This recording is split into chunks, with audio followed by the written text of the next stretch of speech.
भारत के इतिहास में ಸ್ವಾಮಿ ವಿವೇಕಾನಂದ का नाम अमर है ಅಂದರೆ ಭಾರತದ ಇತಿಹಾಸದಲ್ಲಿ ಸ್ವಾಮಿ ವಿವೇಕಾನಂದರ ಹೆಸರು ಅಮರ ಅಂದರೆ ಅಮರವಾಗಿದೆ. ಇವರ ಹೆಸರು ಕೂಡ ಚಿರಸ್ಥಾಯಿಯಾಗಿ ಉಳ್ಕೊಂಡಿದೆ. इस वीर सन्यासी ने देश विदेश में भ्रमण कर भारतीय धर्म और दर्शन का प्रसार किया तथा समाज सेवा का नया मार्ग दिखाया ಅಂತಂದರೆ ಭಾರತದ ಉದ್ದಗಲಕ್ಕೂ ಇವರು ಸಂಚರಿಸಿ ಭಾರತದ ಒಂದು ಧರ್ಮ ಮತ್ತು ದರ್ಶನದ ಒಂದು ಪ್ರಚಾರವನ್ನು ಮಾಡ್ತಾರೆ. ಅಂತಂದರೆ ಇಲ್ಲಿ ಇವು ಹೇಳಿರಿ ಎದ್ದೇಳಿರಿ ಎಚ್ಚರಗೊಳ್ಳಿರಿ ಗುರು ಮುಟ್ಟುವ ತನಕ ನಿಲ್ಲದಿರಿ ಅಂತಕ್ಕಂಥ ಒಂದು ವಾಣಿ ನಾವು ಆ ಒಂದು ವಾಣಿಗೆ ಯಾರಪ್ಪ ಹೇಳ್ತಾರೆ ಅಂತಂದರೆ ಸ್ವಾಮಿ ವಿವೇಕಾನಂದರು. ಒಂದು ಅಷ್ಟೊಂದು ಚುರುಕು ಕ್ರಿಯಾಶೀಲತೆ ಯುವಕ. ಇವರು ಭಾರತದ ಉದ್ದಗಲಕ್ಕೂ ಕಾಲ್ನಡಿಗೆಯಲ್ಲೇ ತಿರುಗಾಡಿಕೊಂಡು ನಮ್ಮ ಭಾರತದ ಧರ್ಮ ಹಿಂದೂ ಸಂಸ್ಕೃತಿಯನ್ನು ಪ್ರಚಾರ ಮಾಡಿದಂತಹ ಏಕೈಕ ವೀರ ಸನ್ಯಾಸಿ. ಇಲ್ಲಿ ಭ್ರಮಣ ಅಂತಂದ್ರೆ ತಿರುಗಾಡೋದು. ಭ್ರಮಣ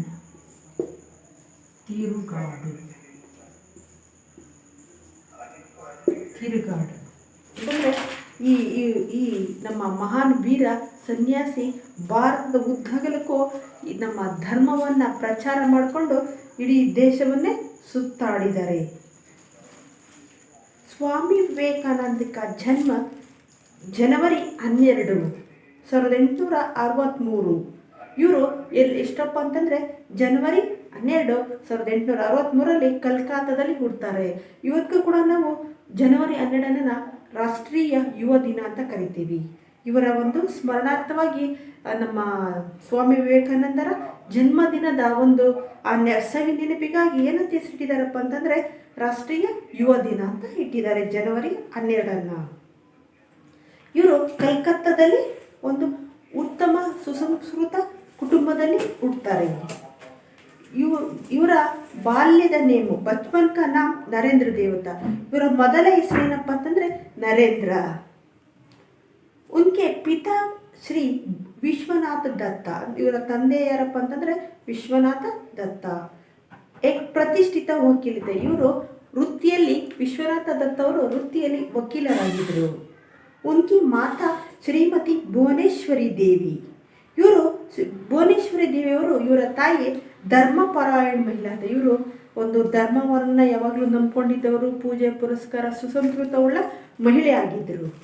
ಬಾಲಕ್ ನರೇಂದ್ರ ಕ ಶರೀರ ಸ್ವಸ್ಥ ಸುಡೈರ್ ಅವ್ರ ಸುಂದರತಾ.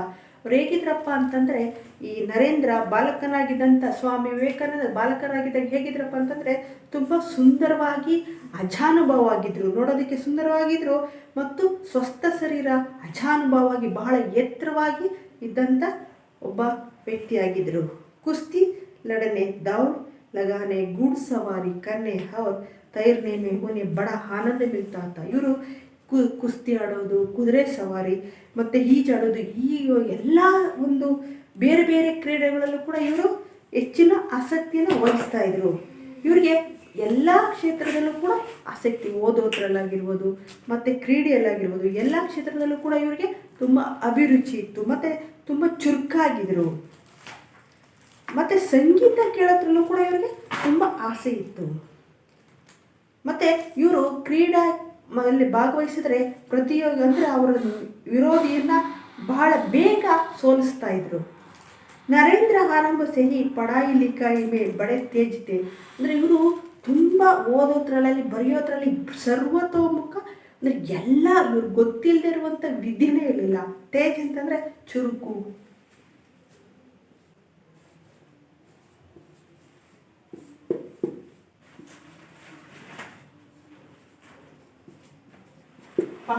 ತೇಜ್ ಅಂದರೆ ಚುರುಕಾಗಿದ್ದರು. ಓದೋದ್ರಲ್ಲಿ ಬರೆಯೋದ್ರಲ್ಲಿ ಎಲ್ಲದರಲ್ಲೂ ಏನಾಗಿದ್ರು ತುಂಬ ಚುರುಕಾಗಿದ್ದರು. ಅಪ್ನೆ ಸ್ಕೂಲ್ ಮೇ ಸರ್ವಪ್ರಥಮ ರಹ ಕರ್ತೆ ಇತ್ತು. ಇವರು ಶಾಲೆಯಲ್ಲಿ ಪ್ರಥಮ ಶ್ರೇಣಿಯಲ್ಲೇ ಬರ್ತಾಯಿದ್ರು. ಓದೋದ್ರಲ್ಲಿ ಒಳ್ಳೆಯ ಅಂಕವನ್ನು ತಗೋತಾ ಇದ್ರು.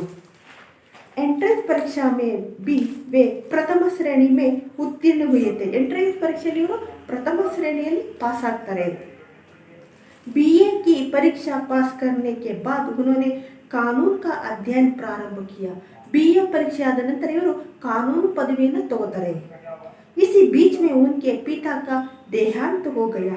ಈ ಒಂದು ಮಧ್ಯದಲ್ಲೇ ಇವರು BA ಪಾಸ್ ಮಾಡಿ ವಕೀಲ ವೃತ್ತಿಯನ್ನು ಪ್ರಾರಂಭಿಸ್ತಾ ಇದ್ದಾಗ ಇವರ ತಂದೆ ತೀರ್ಕೋತಾರೆ. ದೇಹಾಂತ ಅಂದರೆ ಮರಣ.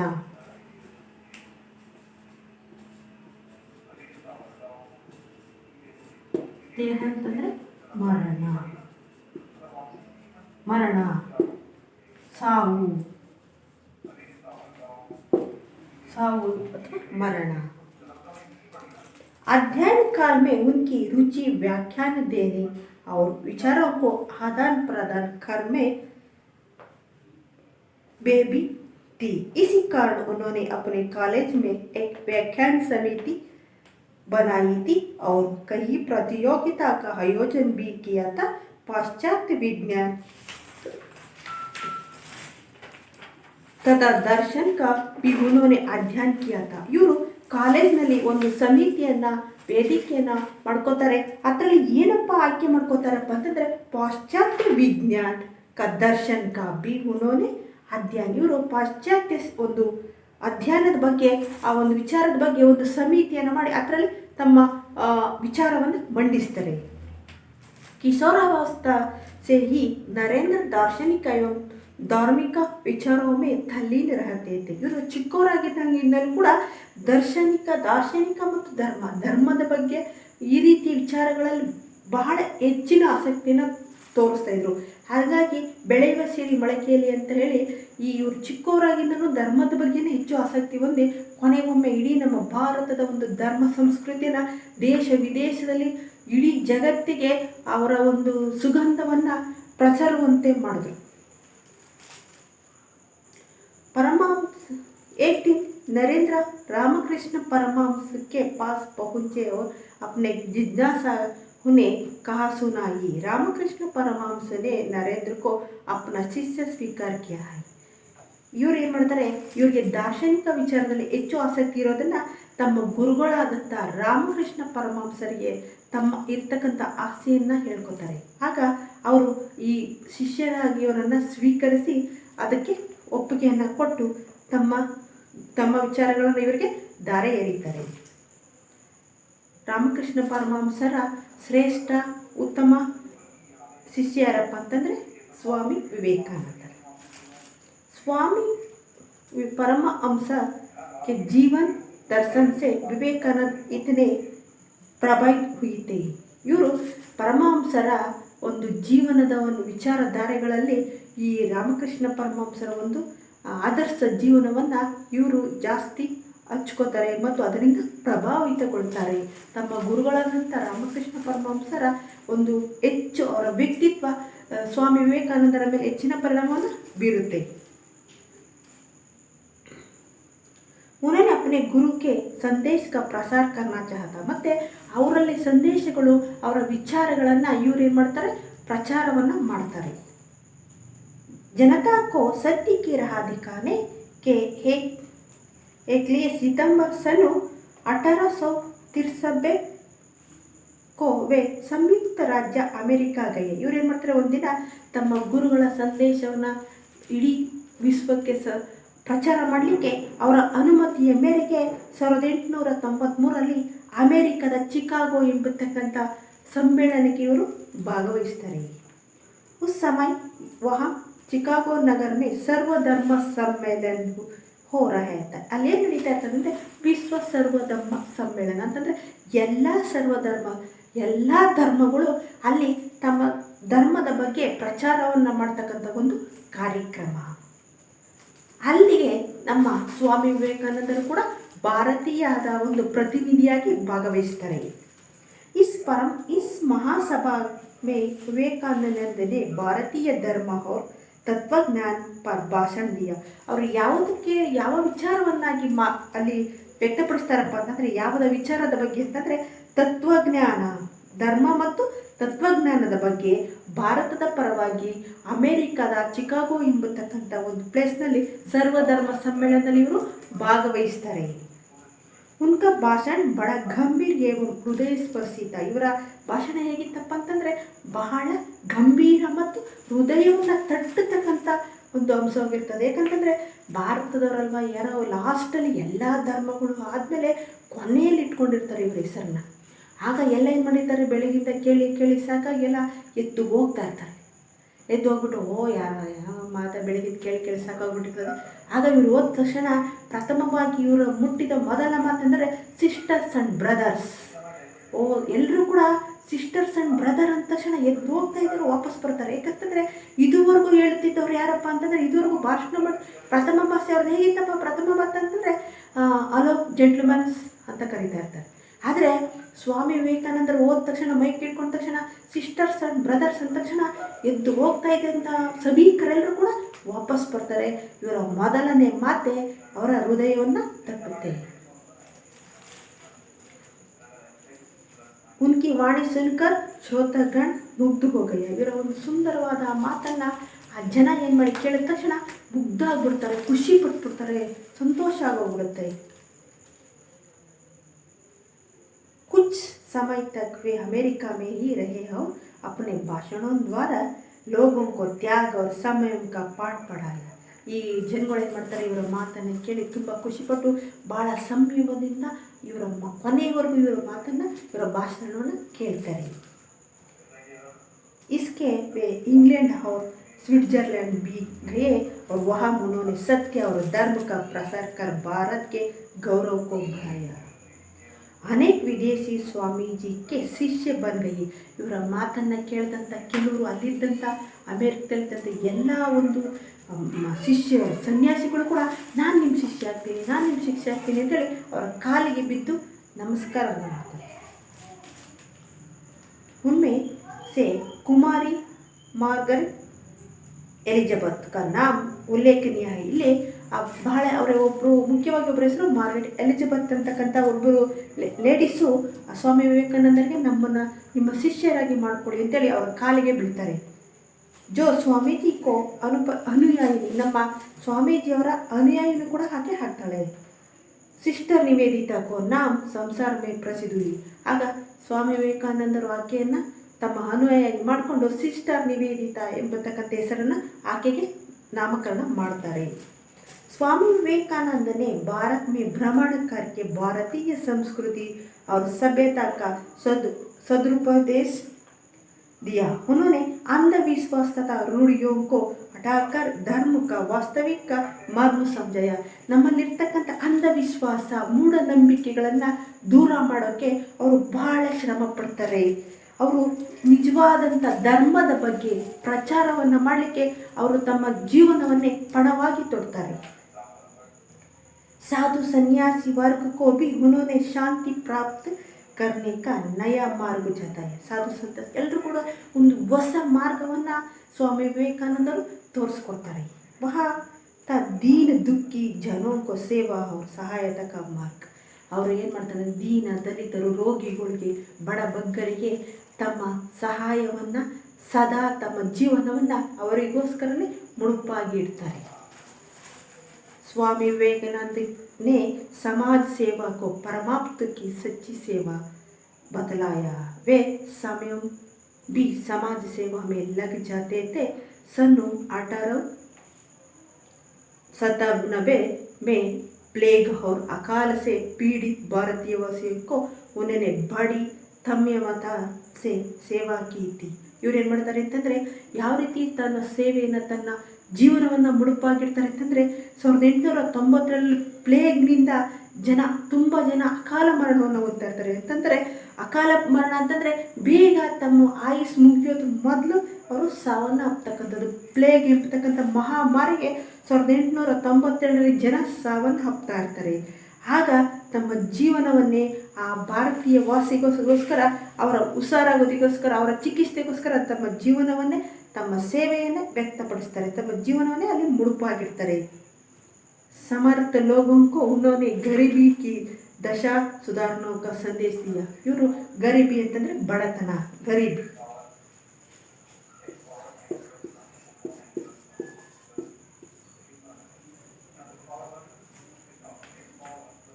ಅಂತಂದರೆ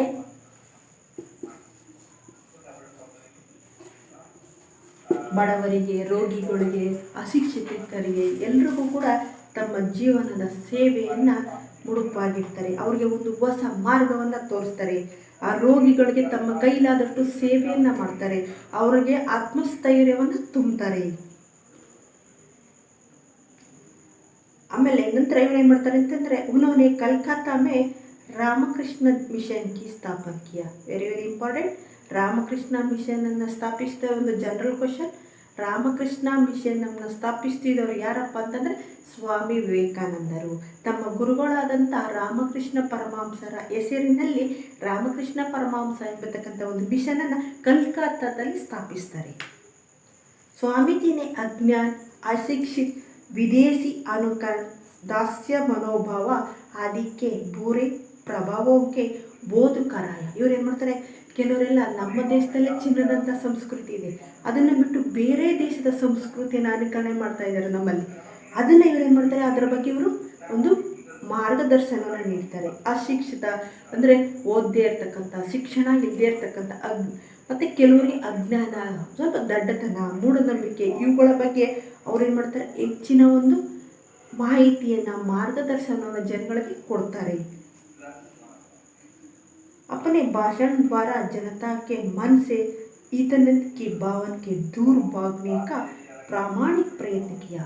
ಅವರ ಮನಸ್ಸಿನಲ್ಲಿ ಒಳ್ಳೆಯ ಭಾವನೆಯನ್ನು ಬರೋದಕ್ಕೆ ಸ್ವಾಮಿ ವಿವೇಕಾನಂದರು ತಮ್ಮ ಭಾಷಣದ ಮುಖಾಂತರ ಒಂದು ಉತ್ತಮ ರೀತಿಯ ಒಂದು ಪ್ರಯತ್ನವನ್ನು ಪಟ್ಟು ಅವರು ಅದರಲ್ಲಿ ಯಶಸ್ವಿಯಾಗಿ ಇವತ್ತಿಗೂ ಕೂಡ ಭಾರತದಲ್ಲಿ ವೀರ ಸನ್ಯಾಸಿ ಯಾರಪ್ಪ ಅಂತಂದರೆ ನಮ್ಮ ಸ್ವಾಮಿ ವಿವೇಕಾನಂದರು.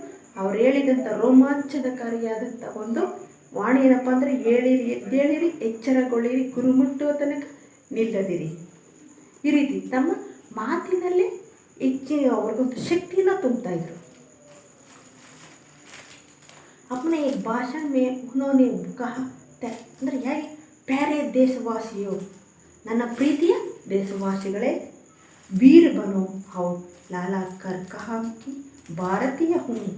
ವೀರರೇ, ನನ್ನ ದೇಶವಾಸಿಗಳೇ, ನಾವೆಲ್ಲರೂ ಕೂಡ ಭಾರತೀಯರು. ನೋಡಿ, ರಾಷ್ಟ್ರೀಯತೆಯನ್ನು ಅವರು ತುಂಬ್ತಾ ಇದ್ರು.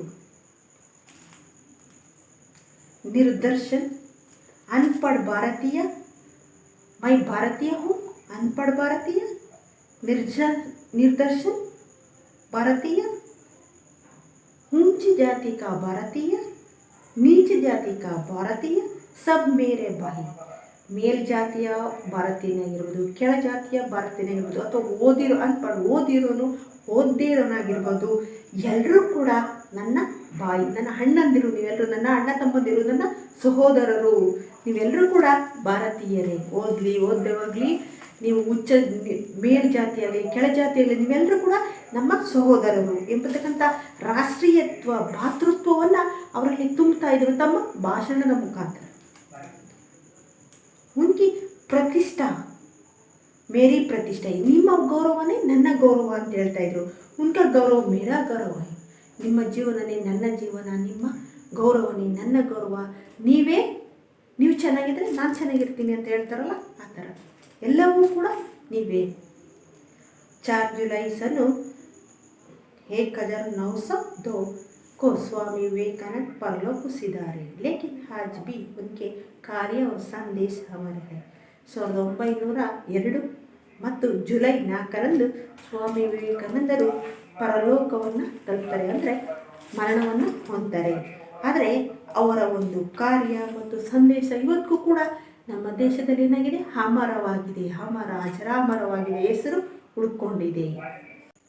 ಸ್ವಾಮಿ ವಿವೇಕಾನಂದ ಈಗ ಬರೆದವರು ಡಾಕ್ಟರ್ ಜಗದೀಶ್ ಚಂದ್ರ. ಈಗ ಪಾಠವನ್ನು ಓದ್ತೀನಿ, ನೋಡ್ಕೊಳ್ಳಿ ಮಕ್ಕಳು. ಪಾಠ 3, स्वामी विवेकानंद, डॉक्टर जगदीश चंद्र.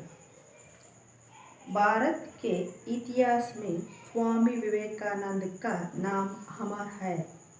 इस वीर सन्यासी ने देश विदेश में भ्रमण कर भारतीय धर्म और दर्शन का प्रसार किया तथा समाज सेवा का नया मार्ग दिखाया.